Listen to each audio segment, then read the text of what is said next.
اہم خبر ہے پاکستان ترکی بزنس کانفرنس وزیراعظم شہباز شریف ہال میں پہنچ چکے ہیں۔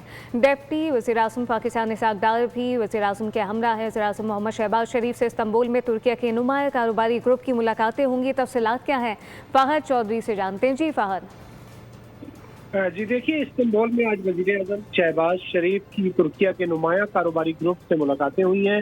اقتصادی تعاون کو مضبوط بنانے اور ترکی کی مزید سرمایہ کاری کو راغب کرنے کے لیے پاکستان کے عزم کا اعادہ کیا گیا۔ وزیر اعظم نے چالک ہولڈنگ کے چیئرمین، البیرک گروپ کے بورڈ آف ڈائریکٹرز کے چیئرمین اور union of the chambers and commodity exchanges of ترکی کے صدر سے ملاقاتیں کی۔ ان ملاقاتوں کے دوران وزیر اعظم نے پاکستان اور ترکی کے درمیان گہرے برادرانہ تعلقات کو اجاگر کیا اور دونوں ممالک کے غیر معمولی تعلقات کو ایک مضبوط اقتصادی اور سرمایہ کاری شراکت داری میں تبدیل کرنے کی اہمیت پر زور دیا۔ وزیر اعظم نے سرمایہ کاری کا ماحول یقینی بنانے کے لیے حکومتی عزم کو نمایاں کیا اور ترک کمپنیوں کو پاکستان کے ترجیحی شعبوں میں سرمایہ کاری کا دائرہ کار بڑھانے کی دعوت دی۔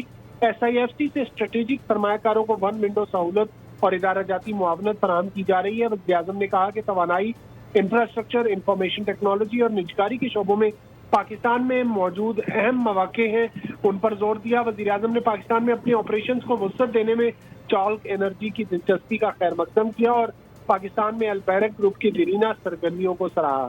جی فہد چودھری اپڈیٹ کر رہے تھے، آپ کا شکریہ۔